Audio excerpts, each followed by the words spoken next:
Hey, what's going on, Guardians? Gray here. Welcome back to another Destiny 2 video. In today's video, we're going to be going over 5 weapons that I believe are worth going after, or at least keeping an eye out for in Season of the Hunt and Beyond Light in general. One of the nice things about Beyond Light is that we don't have the FOMO model from last year, and all of the Season of the Hunt content will be sticking around for the next year to come, so you don't have to stress or rush trying to get your hands on some of these roles. So if you guys enjoyed the video, please leave a like below and smash that subscribe button for me. If you'd like to support the channel further, you can do so by simply watching the video all the way through and sharing it with your friends. But with that out of the way, let's dive right into it. Now, first on the list is going to be a slightly more difficult one to chase, so let's just get it out of the way. It is, of course, the Heritage Slug Shotgun from the Deepstone Crypt raid. If you're like me, you've been sleeping on slug shotguns for a long time, and they actually received a massive buff a few seasons ago, and believe it or not, a double slug shotgun plus anarchy loadout is one of the highest DPS loadouts for Deepstone Crypt in the game right now. It's actually really insane. This shotgun can drop from the second and third encounters in the raid, and it's also easily farmable via the chest at the end of the raid if you save your spoils of conquest to turn in there. It's a really nice new system that Bungie put into place with this raid and makes it much faster to land a decent roll. Speaking of rolls, let's talk about some of the perks that can roll on this slug shotgun. Deepstone Crypt has a lot of interesting perks that can roll on the weapons, and Heritage gets to take advantage of a lot of them. One of the best perks you can get on this weapon is Reconstruction. It's sort of an auto-loading holster 2.0 in that it auto-reloads over time on its own, but it can also overflow the magazine, allowing you to have a much higher damage output and spend a lot less time reloading. You can also get the perk Recombination, which will give you a bit of a damage boost, but it's not completely necessary. Don't be upset if you don't get it. Reconstruction is really what you want here for that huge increase to mag size. It's going to make it so you can do a much longer damage phase in different raids and PvE situations. So definitely go after this one. It's incredible. Don't miss out.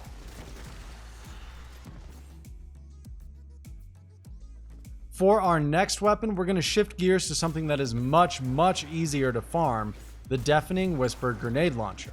Up until now, there's only been one other grenade launcher like this one, and that was the Martyr's Retribution. It was very unique because it's a wave frame grenade launcher. It shoots a wave of elemental energy on the ground wherever it hits, and it's actually extremely powerful. But now this season we got access to a new void counterpart, the Deafening Whisper. It functions the same as Martyrs, just deals void damage instead, which has a lot of implications in its own right to pair with certain exotics, but has a really interesting perk combination that makes it stand apart from Martyr's Retribution. Deafening Whisper can roll with the perk Ambitious Assassin, which is actually incredible. It will overflow the magazine whenever you reload, whenever you get a multi-kill. So this grenade launcher normally only has a single round in the magazine, but if you get a multi-kill with it, you can reload and have 2 in the magazine, which is really awesome. No other grenade launcher can do that, and getting multi-kills with wave frame grenade launchers is incredibly easy. You'll be proccing Ambitious Assassin almost every time you fire this weapon, which makes it extremely strong for ad clear and pairs really well with the Blast Radius Charge with Light mod for easy build potential. You can also pair it with another perk, Wellspring, in the final slot to get your abilities back super quick as you get kills with the weapon. This can be farmed super easily using the Cryptolith Lure this season, and you can actually use that to narrow down the perk pool, making it relatively easy to get the right roll. I'm still working on landing my Ambitious Assassin roll, so good luck to you while you go and farm it, but it's pretty easy to go after, so don't sleep on it. Now, this next weapon is one you most likely have laying around already, but you may not have the curated roll. And I want to show you really how strong it is and show you a super easy way to get your hands on it. It's the Night Watch Scout Rifle, and like I said, the curated roll is very powerful. It has overflow and explosive rounds, which combined give you some amazing range with less damage fall off thanks to explosive rounds, and overflow can give you nearly 30 rounds in the magazine, which is pretty crazy. And I know some people may scoff at this, but This scout rifle has made clearing high-end challenging content extremely easy, and this season the artifact has overload rounds for scout rifles, making it an even more viable option for Grandmaster Nightfalls and those really challenging Master Lost sectors. Now, how can we get our hands on the curated role? It's actually super easy. If you're a veteran player, next to the Postmaster in the tower, you can actually pick up the New Light campaign in the little kiosk, and this will put you on the quest chain as if you were a brand new Guardian waking up in the Cosmodrome for the first time. It's a nice little hit of nostalgia for veterans, and it's nice to see Bungie finally rework that New Light campaign. But if you continue the quest chain just a couple of steps in, Shah Han will actually reward you with this curated role on Nightwatch. Super easy, right? It's a really nice addition to anyone's arsenal, and it's just a quick shout I wanted to put on this list because it's making clearing content by myself very easy. If you're a solo player, this scout rifle is a dream. It makes it so easy to pick enemies off from very far away, and it's really strong in those high-end PvE situations. So definitely be sure to go and pick this one up. It'll take you 15 minutes. It's not hard at all. Definitely add it to your arsenal. Next on the list is a new weapon in Beyond Light, and if you're a PvP player, I'm sure you've seen it by now, and it's the Stars and Shadow Energy Pulse Rifle. This weapon can drop from the end of any Crucible match, and now I'm not completely positive, but I think it may drop from Shaxx as well when you turn in tokens. Don't quote me on that. I know it for sure drops at the end of the match. I'm not sure if you can actually get it from Shaxx. However, Stars and Shadow has an insane perk pool, and by insane I mean slightly obnoxious but also exciting at the same time.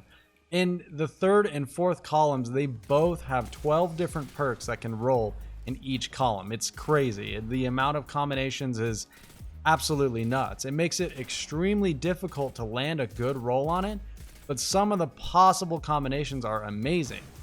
You could get the classic Outlaw Kill Clip, which is what I'm going for. You could get things like Surplus Headseeker, Genesis Disruption Break. The list goes on, and I really encourage you to go over to Light GG and take a look for yourself at all of the possible options, as it's just too much to list in a video. It's insane. This is also a high impact pulse, meaning it has one of the fastest time to kills in the game at 0.67 seconds inside of the Crucible, but pulses are also very viable in PvE as well. Like I was talking about with the Nightwatch Scout Rifle, you can really take advantage of the range on this weapon to make high-end content easier and safer to clear. Lots of viable PvP and PvE roles on this weapon, and it's going to be around for a long time throughout all of Beyond Light, so be sure to check the roles on this before you just auto-dismantle it when it drops. You could land a pretty lethal little pulse rifle. And bonus points for it being an energy weapon as well. You could pair some really good kinetic special weapons like the Heritage Shotgun, like we talked about earlier in the video. It's nice to have those options now that we have like an energy high impact pulse. It's definitely very handy. And now we have come to the last weapon on the list, and this is mainly a shout for people who didn't play last season / returning players, but the final weapon on this list is the Ikelos SMG. This SMG is an absolute PvE staple, and I made a video on it a while back covering all of the potential god rolls, and I'll link it above if you want to go check that out. It's an older video, so give me some slack. It was right when I was starting out doing god rolls and stuff like that, but I cover everything about the gun in that video. But the TLDR of it is that this SMG is packed full of insane build potential and lethality. My personal preferred role is Threat Detector and Surrounded. They go perfectly together when you take this weapon's effective range into account. You can proc both of these perks simultaneously, essentially buffing every single aspect of the weapon.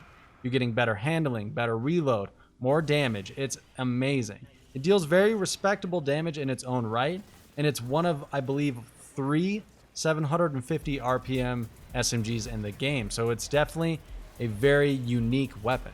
And if that wasn't enough, the Ikelos weapons are also capable of producing Warmind cells.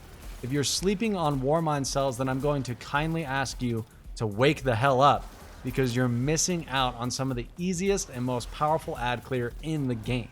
These things are nuclear bombs and they can clear entire rooms of enemies. All you have to do is slap on the Global Reach mod anywhere on your gear and you'll be pumping out cells left and right. You can do a lot with them as well, so experiment with other mods because it's really rewarding if you put together a really fun Warmind cell build. This SMG can be found in the world loot pool as well as farmed from Banshee 44 by turning in gunsmith materials. It was a lot easier to farm last season, but Bungie recently put it back in the world loot pool so everyone can get their hands on it. So keep your eye out for a solid roll on one of these because it's an incredible addition to your arsenal. But I think that's going to do it for the video, guys. A lot of info in here, and I hope you guys found it helpful. If you did, I got to ask you to please leave a like below, as it greatly helps us out with the YouTube algorithm. And consider subscribing if you'd like to see more Destiny content like this. If you guys have any questions or further shouts, leave them down below, and I will do my best to respond. Thank you guys for stopping by and checking out the video. I greatly appreciate it, and good luck hunting down these weapons. Peace.